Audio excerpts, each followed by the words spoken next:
Good morning and welcome to Mike Ferry TV. You know, the nice part about November and December is most of the real estate industry starts to wind down while you and I wind up to make this a strong finish.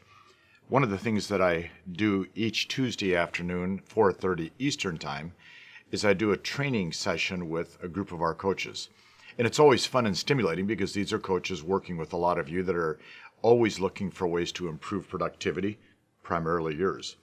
This last week, in doing our training, one of the coaches said, okay, can you give me 5 or 6 specific things that every real estate agent that wants to be productive in November, December has to do to finish the year strong? If you've been watching Mike Ferry TV, we start programming you in August for a great finish for November and December. Well, here we are. It's November, December time, so let's make that great finish. So I wrote down, I guess in this case, 7 or 8 thoughts for our coaches to share with our clients. And I want to share them with you today because even though you may not be a client in coaching, you're a client because you're watching Mike Ferry TV. So no order of importance, but these are the 8 thoughts I gave the coaches a week or 10 days ago. I said, number 1, get every one of our clients to build their listing inventory as much as possible. Go into the new year with as many good listings as you can possibly take. Your competition isn't working, so your opportunities are actually better than ever. You got to keep remembering the competition in November, December does not work anywhere near to the degree you do. Why? Because the holiday season, the winding down of the year, they've had a poor start, a poor middle, poor finish, or they've done well and they don't know how to complete it. They're resting up for the new year, etc. Take as many saleable listings as possible in November and December. Then I wrote back number 2 for them, give back any bad listings that you have ASAP. If you have 2, 3, 5 listings, you have 1, maybe 2 that is never going to sell. It's just a bad listing. You took it at the wrong time, at the wrong terms, at the wrong price. Seller controlled the conversation. Whatever the circumstances may be, you were desperate at the time. Give those listings back as quickly as you can. And the reason why you want to do that is because you don't want to be in negative conversations in this very positive time of the year for yourself. I told him number 3, get as many price reductions as you possibly can in November and December. Don't kid yourself. Price always creates sales. And when the market slows down that 3, 5, 8, 10% for your competition, you have to understand that the price sensitivity becomes even more than it has been in the past. I told him number 4, once again, become a market expert on all the statistics. How many homes are coming on the market? How many homes are on the market? How many are selling each month? How many are actually closing? There's no better time to be an expert at market stats than at this time because 2 or 3 things happen. 1, it obviously helps you in getting price reductions, which we know. Number 2, it makes you so much stronger on your listing presentation because you're walking in with facts and figures that every seller, although they don't want to admit to accepting, they can't deny. I wrote down number 5, consider strongly using listing evaluations again for yourself. We started this back in 08 and 09. We did it back in 2000, 2001. Every time there's a little bit of a slowdown, we go back to listing evaluations. Simplicity.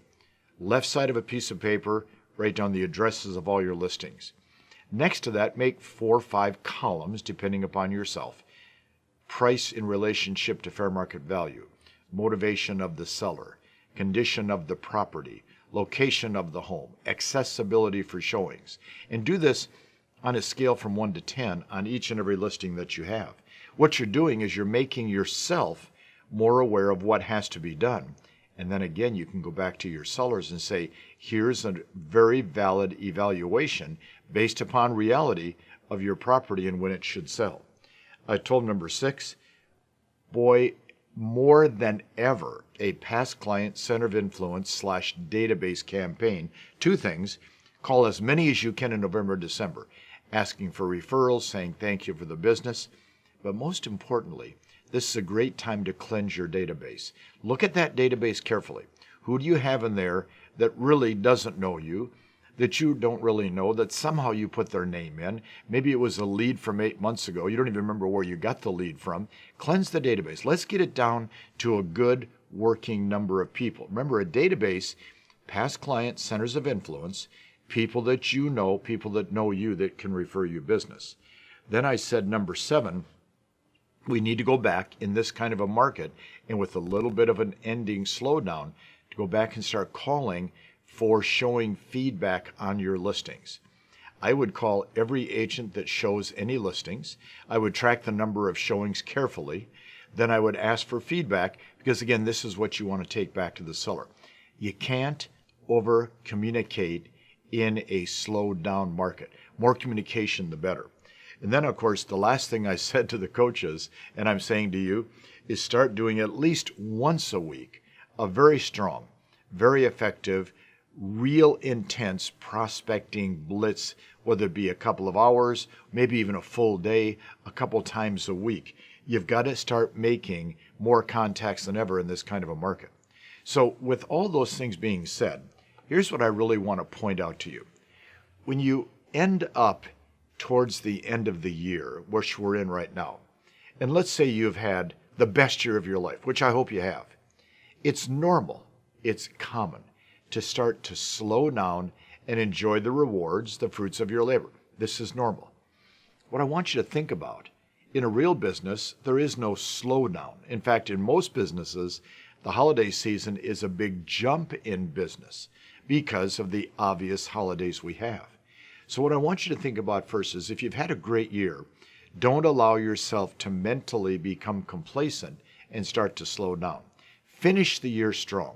As my friend Neil Schwartz always says, it's a marathon, it's not a sprint. Let's complete the year. Is your ending date December 22nd? Take 3 or 4 days off, work between Christmas and New Year's, take a few days off, and get back to work. Complete the year properly. If by chance you have not had the kind of year you want, why not start next year strong in November and December? Why not make this, in this case, a 14-month 2015? But here's the other thing I want you to think about. The time planning, the management of your time, and your scheduling is probably more important now than any time of the year. Why? Because we have natural holidays. You know, our Canadian friends had their Thanksgiving. U.S. friends have theirs coming up. We have the Christmas holidays, parties, functions, time off, natural distractions from the business, the New Year's holidays. You're probably not going to be working as many days in November and December as you might work normally in a given month. But here's what I want you to understand. If you're going to take the time to schedule and plan in advance, okay, what days will I actually work? Remember back in September I said, plan October, November, December, how many actual days will you work? How many contacts will you make per day? How many appointments will you go on? How many listings will you take? How many of your listings will sell? We started looking at that in September for October, November, December. I want you to really think about your schedule. How many days are you going to put in? How many days are you going to give it a full effort? And then the last thing we have to remember this week is you are automatically ahead of the game just by spending the time with me today. Why? Because your competition isn't doing it. You know, yes, we only have, 10, 12,000 viewers per week out of 1 million agents. But the people viewing this right now, they're like you. They're the good agents, the positive agents, the aggressive agents, the progressive agents that are moving forward in what everybody else is a time to slow down. I'm excited about your November and December. Let me know how you do.